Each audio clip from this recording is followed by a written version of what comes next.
ভিডিওটি ভালো করে দেখুন।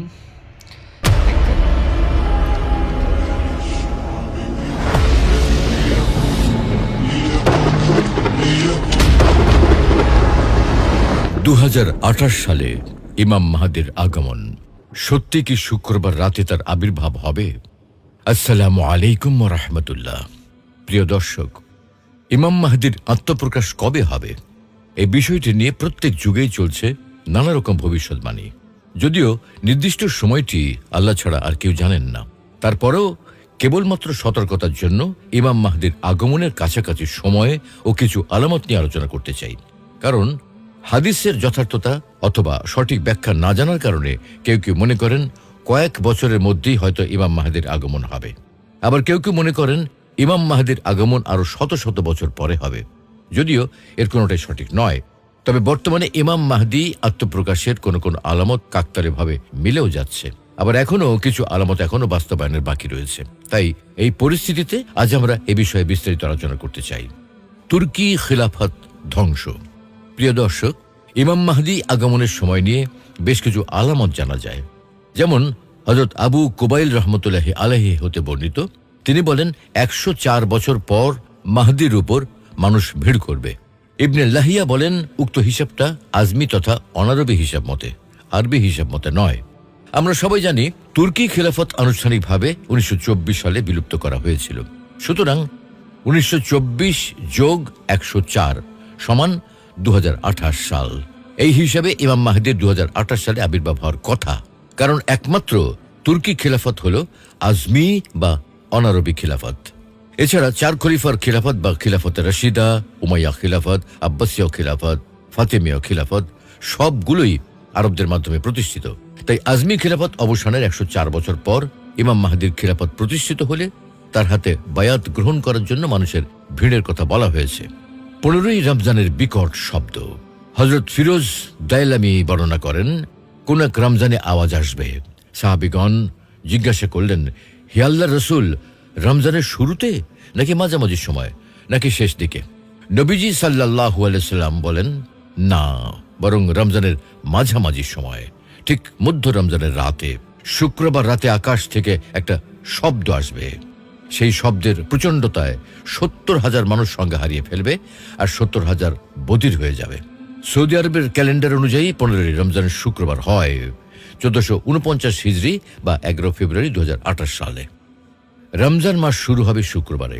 হযরত আব্দুল্লাহ ইবনে মাসউদ রাদিয়াল্লাহু তাআলা আনহু সূত্রে বর্ণিত, তিনি বলেন, কোন এক রমজানে অনেক ভূমিকম্প হবে। যে বছর শুক্রবার রাতে রমজান মাস শুরু হয়, তারপর মধ্য রমজানে ফজরের নামাজের পর আকাশ থেকে বিকট শব্দে আওয়াজ আসবে। তখন তোমরা সবাই ঘরের দরজা জানালা সব বন্ধ করে রাখবে আর সবাই সুবহানাল কুদ্দুস, সুবহানাল কুদ্দুস, রাব্বুনাল কুদ্দুস তেলাওয়াত করবে। সৌদি আরবের ক্যালেন্ডার অনুযায়ী পহেলা রমজান শুক্রবার 1449 হিজরি বা 28 জানুয়ারি 2028 সাল হয়। আশুরা বা 10 মুহররম শনিবার হবে। ইমাম বকির রহমতুল্লাহি আলাইহি বলেন, যদি দেখো আশুরার দিন বা 10ম মুহররম শনিবার হয়, ইমাম কাইম অর্থাৎ মাহদি মাকামে ইব্রাহিম ও কাবার মধ্যখানে দাঁড়িয়ে থাকেন, তখন হযরত জিবরাইল আলাইহিস সালাম তার পাশেই দাঁড়িয়ে থাকবেন এবং মানুষকে ডাকবেন তাকে বায়াত দেওয়ার জন্য।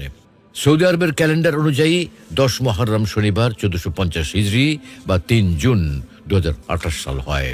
জিবরাইল আলাইহিস সালামের আহ্বান। হযরত আবু বসরির রহমতুল্লাহি আলাইহি থেকে বর্ণিত, তিনি বলেন, আমি আবু আব্দুল্লাহ আস-সাদিক অর্থাৎ হযরত জাফর সাদিক রহমতুল্লাহি আলাইহিকে জিজ্ঞাসা করলাম, কখন আল কায়েম তথা ইমাম মাহদির আবির্ভাব হবে? তিনি বললেন, আহলে বাইত তথা রাসূলুল্লাহ সাল্লাল্লাহু আলাইহি ওয়াসাল্লামের বংশধরদের জন্য কোনো নির্দিষ্ট সময় উল্লেখ নেই। তবে ইমাম মাহদির আবির্ভাবের পূর্বে 5টি বিষয় ঘটবে।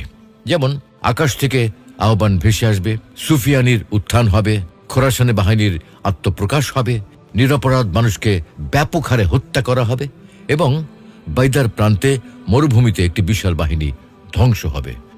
ইমাম মাহদির আবির্ভাবের পূর্বে 2 ধরনের মৃত্যু দেখা দেবে, শ্বেত মৃত্যু এবং লাল মৃত্যু। শ্বেত মৃত্যু হল দুর্ভিক্ষের কারণে মৃত্যু, যা মহান মৃত্যু। আর লাল মৃত্যু হল তরবারি বা যুদ্ধের কারণে মৃত্যু। আর আকাশ থেকে হযরত জিবরাইল আলাইহিস সালাম ইমাম মাহদির নাম ধরে আহ্বান করবেন 23 রমজান শুক্রবার রাতে। সৌদি আরবের ক্যালেন্ডার অনুযায়ী 22 রমজান শুক্রবার। কিন্তু যেহেতু আরবি মাস সন্ধ্যা থেকে হিসাব করতে হয়, তাই শুক্রবার রাত 23 রমজান হবে 1449 হিজরি বা 18 ফেব্রুয়ারি 2028 সাল। চন্দ্রগ্রহণ ও সূর্যগ্রহণ। মোহাম্মদ ইবনে আলী ইবনে আল হানাফিয়াহ রহমতুল্লাহ আলাইহি বলেন, যতক্ষণ পর্যন্ত আকাশ ও পৃথিবী থেকে দুটি বিষয় না ঘটবে ততদিন পর্যন্ত মাহদী আগমন হবে না। প্রথমটি হলো রমজানের প্রথম রাতে চন্দ্রগ্রহণ, আর দ্বিতীয়টি হলো মধ্য রমজানের সূর্যগ্রহণ। পহেলা রমজান রবিবার 1448 হিজরি বা 7 ফেব্রুয়ারি 2027 সালে সূর্যগ্রহণ ঘটবে এবং 14 রমজান শনিবার 1448 হিজরি বা 20 ফেব্রুয়ারি 2027 চন্দ্রগ্রহণ ঘটবে। এখানে আরো উল্লেখ করা প্রয়োজন যে 2026 সালেও রমজান মাসে 2 বার চন্দ্রগ্রহণ ও সূর্যগ্রহণ হবে। আবু হুরায়রা রাদিয়াল্লাহু তাআলা আনহুর উক্তি। হযরত আবু হুরায়রা রাদিয়াল্লাহু তাআলা আনহু বলেন, 1400 হিজরির পর 2 দশক বা 3 দশক পর ইমাম মাহদীর আগমন হবে। সুতরাং 1400 প্লাস 2 দশক বা 20 বছর প্লাস 3 দশক বা 30 বছর সমান 1450 হিজরি বা 2028 সাল। শাহ নিয়ামতুল্লাহর কাসিদা।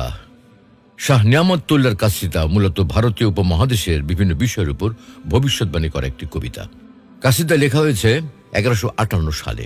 কাসিদার 57 নম্বর প্যারায় বলা হয়েছে, কানা জাহুকার প্রকাশ ঘটার সালেই প্রতিশ্রুত ইমাম মাহদী দুনিয়ার বুকে হবেন আবির্ভূত। কানা জাহুকা এই শব্দটি পবিত্র কোরআন শরীফের সূরা বনী ইসরাইলের 81 নম্বর আয়াতে রয়েছে, আর উপমহাদেশ তথা ভারত ও পাকিস্তান নামে ভাগ হয়েছিল 1947 সালে। সুতরাং 1947 যোগ 81 সমান 2028 সাল। সুফিয়ানির জন্ম ও উত্থান। হযরত জুহরি রহমতুল্লাহ আলাইহি থেকে বর্ণিত, তিনি বলেন, দ্বিতীয় সুফিয়ানির জন্মের সময় আকাশে আলামত বা নিদর্শন দেখা যাবে। 1986 সালের 8 মার্চ আকাশে হেলির ধূমকেতু দেখা গিয়েছিল। সাধারণত প্রতি 74 থেকে 79 বছর পর পর হেলির ধূমকেতু পৃথিবীতে দৃশ্যমান হয়। অনেক জ্যোতির্বিজ্ঞানী বিশ্বাস করেন যে বছর হেলির ধূমকেতু দৃশ্যমান হয় সে বছর একটা বিখ্যাত ঘটনা ঘটে। হযরত হুযায়ফা রাদিয়াল্লাহু তাআলা আনহু সূত্রে বর্ণিত, হযরত ইমরান ইবনে হুসাইন খুজাই রাসূল সাল্লাল্লাহু আলাইহি ওয়াসাল্লামকে জিজ্ঞাসা করলেন, আমরা এই সুফিয়ানিকে কিভাবে চিনব? উত্তরে রাসূল সাল্লাল্লাহু আলাইহি ওয়াসাল্লাম বললেন, তার গায়ে 2টি কাতওয়ানি চাদর থাকবে, অর্থাৎ এটা দ্বারা 2টি শক্তিশালী দল বোঝানো হয়েছে। তার চেহারার রং ঝলমলে তারকার মতো হবে, ডান গালে তিলক থাকবে, আর বয়স 40-এর কম হবে। সুতরাং 1986 যোগ 40 সমান 2026 সাল, অর্থাৎ 2026 সালের পূর্বেই সুফিয়ানির উত্থান হবে। ফোরাত নদীর তীরে সোনার পাহাড় ভেসে ওঠা। সাহাবী হযরত আবু হুরায়রা রাদিয়াল্লাহু তাআলা আনহু থেকে বর্ণিত, তিনি বলেন, চতুর্থ ফিতনা হচ্ছে অন্ধকার অন্ধত্বপূর্ণ ফিতনা, যা সমুদ্রের ঢেউয়ের ন্যায় উত্তাল হয়ে আসবে। আরব অনারবের কোনো ঘর বাকি থাকবে না। প্রত্যেক ঘরেই উক্ত ফিতনা প্রবেশ করবে, যা দ্বারা তারা লাঞ্ছিত অপদস্থ হয়ে যাবে। যে ফিতনাটি শাম তথা সিরিয়া দেশে চক্ক দিতে থাকলেও রাত্রি যাপন করবে ইরাকে। তার হাত পা দ্বারা আরব ভূখণ্ডের ভিতরে বিচরণ করতে থাকবে। উক্ত ফিতনা এই উম্মতের সাথে চামড়ার সাথে চামড়া মিশ্রিত হওয়ার ন্যায় মিশ্রিত হয়ে যাবে। তখন বালা মুসিবত এত ব্যাপক ও মারাত্মক আকার ধারণ করবে, যা দ্বারা মানুষ ভালো খারাপ কিছুই নির্ণয় করতে সক্ষম হবে না। ওই মুহূর্তে কেউ উক্ত ফিতনা থামানোর সাহসও রাখবে না।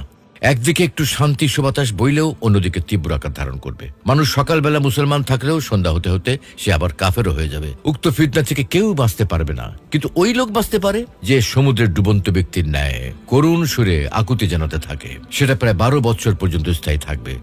এক পর্যায়ে সকলের কাছে সবকিছু স্পষ্ট হয়ে উঠবে। ইতোমধ্যে ফোরাত নদীতে স্বর্ণের একটি পাহাড় প্রকাশ পাবে, যা দখল করার জন্য সকলে যুদ্ধে জড়িয়ে যাবে এবং প্রতি 9 জনের 7 জন মারা পড়বে।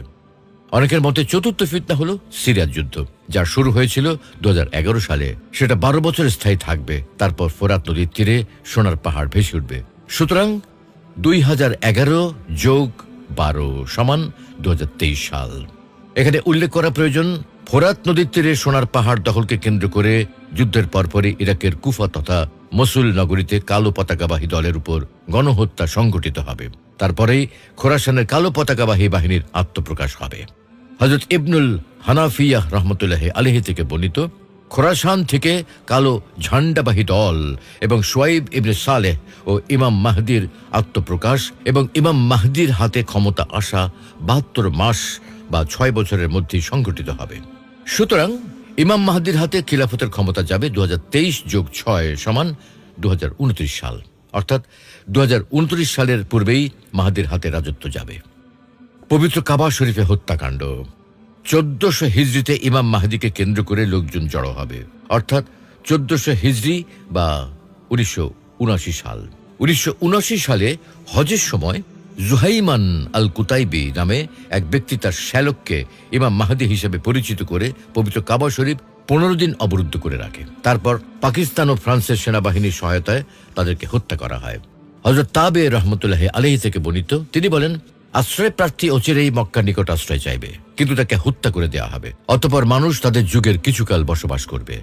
অতঃপর আরেকজন আশ্রয় চাইবে, যদি তুমি তাকে পাও তাহলে তোমরা তাকে আক্রমণ করো না, কেননা সে ধসলেওয়ালা সৈন্যদলের একজন সৈন্য, অর্থাৎ যারাই তাকে আক্রমণ করতে যাবে তারাই মাটির নিচে ধসে যাবে। এখানে যুগের কিছু কাল বলতে 33 থেকে 40 বছর বা তার বেশি কিছু সময় উদ্দেশ্য। সুতরাং 1979 যোগ 40 সমান 2019 যোগ আরও কিছু সময়, অর্থাৎ 2028 সাল। সুপ্রিয় দর্শক, এতক্ষণ ধরে যে সূত্রগুলোর উদ্ধৃতি উল্লেখ করা হয়েছে সেগুলো অত্যন্ত জয়ীফ বা দুর্বল অথবা শিয়া বর্ণনার উপর নির্ভরশীল। আবার কোনোটা জয়ীফ না হলেও তার ভিত্তিতে যেভাবে হিসেব নিকেশ করা হয়েছে বা যেভাবে অঙ্ক কষে 2028 সাল নির্ধারণের চেষ্টা করা হয়েছে তা মন গড়া বলে মনে হয়। এগুলোর আলোকে অনেকে ইমাম মাহদি আগমনের সম্ভাব্য সময়কাল নির্ধারণের চেষ্টা করেন, একটা উত্তেজনাকর পরিস্থিতি তৈরির চেষ্টা করেন। তবে এইসব চেষ্টা সাম্প্রতিক বা একেবারে নতুন কিছু নয়, বরং যুগে যুগে অনেকেই এসব চেষ্টা চালিয়েছেন।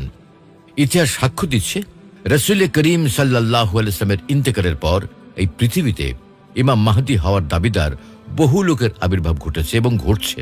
প্রকৃত মাহদির আত্মপ্রকাশের পূর্বে বহু লোক মিথ্যা মাহদি সেজে মানুষের মধ্যে অশান্তি সৃষ্টি করছে, যার মধ্যে মির্জা গোলাম আহমেদ কাদিয়ানি, সিরিয়ার এক বিভ্রান্ত যুবক, বাংলাদেশের এক লোক, দক্ষিণ ইয়েমেনের এক বস্ত্র ব্যবসায়ী, ইরানের একজন শিয়া নেতা এবং 1400 হিজরির শুভ লগ্নে পবিত্র কাবা গৃহ দখলকারী এক মোহাম্মদ নামধারী যুবক মাহদি রূপে আত্মপ্রকাশ করেছিল।